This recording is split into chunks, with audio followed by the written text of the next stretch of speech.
नमस्कार. कालची एक अपघाताची बातमी वाचली ज्याच्यामध्ये आमचा प्रदीप प्रकाश ढेबे हा अपघातामध्ये मृत्युमुखी पडला. 21 वर्षाचा तरुण होता आणि तो आपल्यामधून निघून गेला. मृत्यूनंतरही त्याच्या यातना त्यापासून काय त्याला सुटू देत नव्हत्या. मृत्यू झाल्यानंतर त्याच्या नातेवाईकांनी त्याचा मृतदेह ज्यावेळेला घरी न्यायचा विचार केला किंवा घरी न्यायला त्यांनी सुरुवात केली, त्याच वेळेला मी एक व्हिडिओ पाहिला की त्याच्या घरापर्यंत जाण्याचा रस्ता आहे तो या भारताच्या 75 वर्षाच्या स्वातंत्र्यानंतर देखील झाला नाही. आज त्याचा मृतदेह जवळजवळ 2 ते 3 किलोमीटर चालत नातेवाईकांना घेऊन जावा लागला. ही परिस्थिती आमच्या या मतदारसंघाची आहे.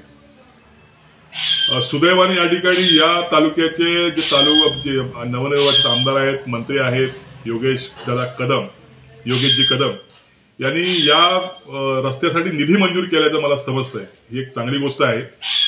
परंतु काहींनी समाजकंटकांनी हा रस्ता अडवलेला या ठिकाणीची माहिती मिळते.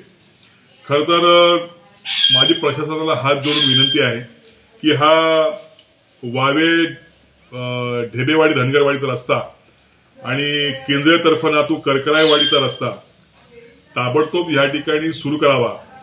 ज्या ठिकाणी कोणी हा रस्ता अडवलेला आहे त्या रस्त्याचा ताबा प्रशासन सिंगल हँडेड एक हाती घेऊ शकतं.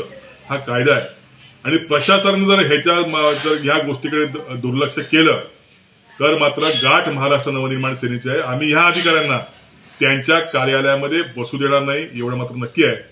त्वरित या सगळ्या प्रकरणाची गंभीर दखल घ्यावी आणि कामाला सुरुवात करावी ही विनंती माझी प्रशासनाला आहे.